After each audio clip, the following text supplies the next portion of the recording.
And gerrymandering have dominated national headlines, from Texas to Virginia to California. But what's actually driving this wave, and why does it matter? Marietta College political science professor Mitchell Crum says the current redistricting fight can be traced back to Republicans wanting to protect a razor-thin House majority through redistricting in Texas.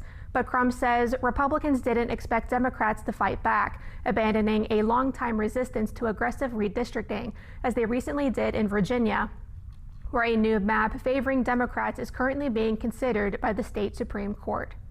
In both Virginia and California, they passed referendums that essentially put it to the voters to ask if they wanted to do this.